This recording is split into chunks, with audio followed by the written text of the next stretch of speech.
Now, local news about local people. This is Newslink Indiana. Hello, I'm Chris Bavender. Thanks for joining us. A Muncie man escaped serious injury when his car crashed into a house Monday afternoon. Rocky Pegg was driving on Madison Street around 2:30 when his Pontiac hit a parked car, jumped the curb, and ended up on the front porch of a house in the 400 block of East North Street between Madison and Elm Streets, according to police. James Hale owns the car that was hit. He says it's a good thing his car was there. If he wouldn't have hit my car, it could have took out that house. Pegg was taken to Ball Memorial Hospital for tests, but police say the crash was illness-related. Muncie Mayor Dan Canan is trying to find a way to fix the city's money problems. Newslink Indiana's Jason Luzak tells us about how the mayor is looking to Ball State students to help. Mayor Dan Canan sees a problem with the way city government is funded. The property taxes are hurting all cities because it's an unfair tax, in my opinion. One of his solutions, a $25 per semester tuition tax on nonprofit universities because they do not pay property taxes to the city. Some Ball State students do not like the idea of added tuition money. Ball State students bring a lot to Muncie. I think he knows it, but I think we're his whipping boy, basically. Canan says the money would be put into the campus area. And the rationale is that students complain about the streets around Ball State. He says the tax would raise almost $500,000 from Ball State students and would apply to students living on campus or outside city limits. But I think is telling them there is a benefit to it, that the money will be used in the area surrounding Ball State. Shannon Walters, Ball State student, says there should be no more money added to her tuition bill. Well, actually, I feel kind of surprised and shocked that they would want to do that because it's already hard enough for people to go to college who really want to go to college. The plan would have to become state law in order to be imposed, but it has to make it into the state legislature's busy agenda. This on priorities would probably be a pretty small priority. In Muncie, Jason Luzak, Newslink, Indiana. Under the mayor's plan, 9,700 Ball State students would be charged the tuition tax. Florida couple accused of torturing their children has a local connection. John and Linda Dollar met in Muncie, and Linda earned a bachelor's and master's degree at Ball State. Police arrested the Dollars in Utah Friday after they fled their Florida home. Investigators say 7 children lived with them. 5 of the children claimed their parents shocked them, hit their feet with hammers, and removed their toenails with pliers. Florida police issued warrants charging the Dollars with aggravated child abuse. Linda Dollar had several different names while attending Ball State in the 1970s. Well, Wayne County Sheriff's deputy found himself on the other side of the law Sunday night when he was arrested for alleged drunk driving. Indiana State Police stopped Randy Brown for speeding on US 27 south of Richmond. Sheriff Matt Strittmatter says he has ordered an internal investigation. And in other Richmond news, an early morning fire at the packaging and shipping store around 6. Firefighters say the inside of the store was damaged. Owner John Fry doesn't know yet if he'll reopen. 2 other stores in the building, Sprint and GNS, received heavy smoke damage, but the building itself was saved. Cause of the fire remains under investigation. Randolph County is taking sides on a major dairy issue. A new farm under construction has pushed some residents' concerns for water safety to the boiling point. Newslink Indiana's Lindsay Jameson explains. CAFO, or Concentrated Animal Feeding Operation, is a very large dairy farm. Neighbors fear having over 16,000 cows under one roof will cause problems.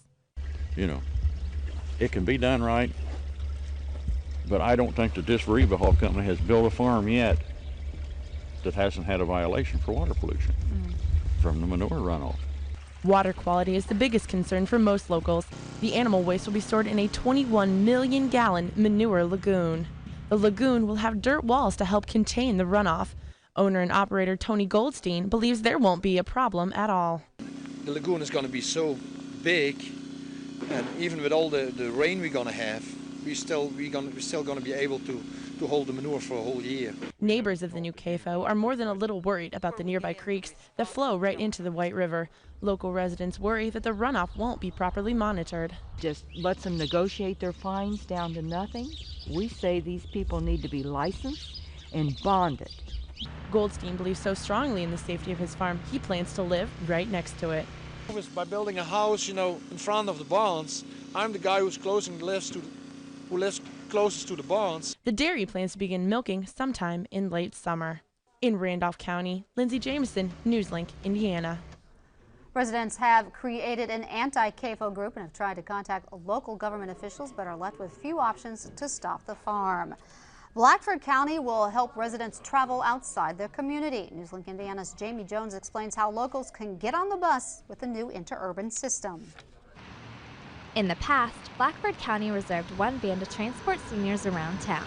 Now anyone in the county can travel around town and into neighboring Delaware, Randolph, and Jay counties with just a quick call. The van picks you up, and when the county gets its second van, there will be designated stops. The program works with Muncie's MITS bus system so MITS customers can travel out of the county. Since January, InterUrban usage has doubled.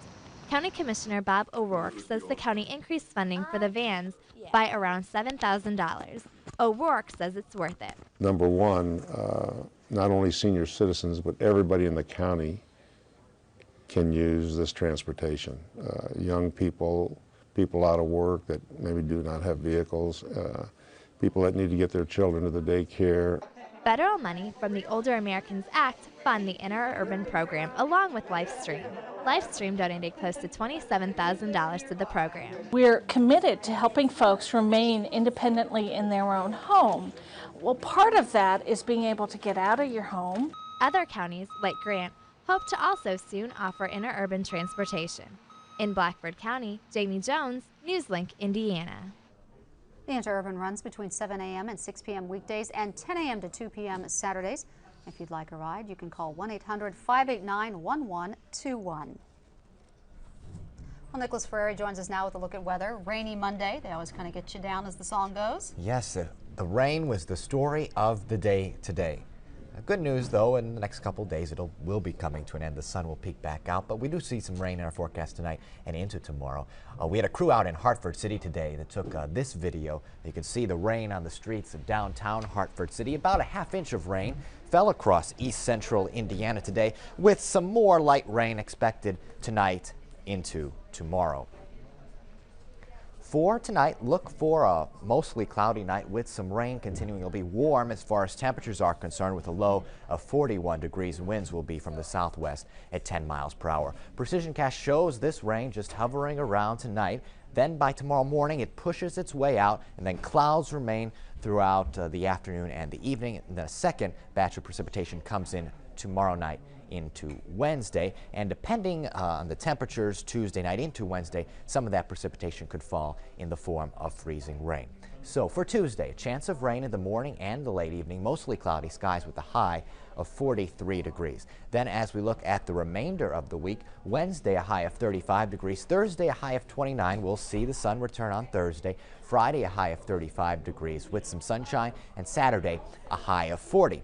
Now with the groundhog making his springtime prediction last week and the little spring preview we saw over the weekend, people have been asking me, Nicholas, how can I make my own spring predictions in my own home? So in this week's Weather Wisdom, I have a tip for you cat owners out there.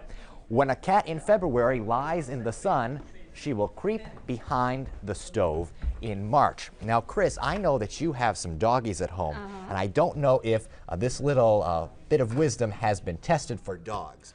Well, actually, one of my dogs, I have 3 dogs, I will admit, thinks it's a cat, and anywhere that there's a bit of sun, he's laying in it. So it could hold true.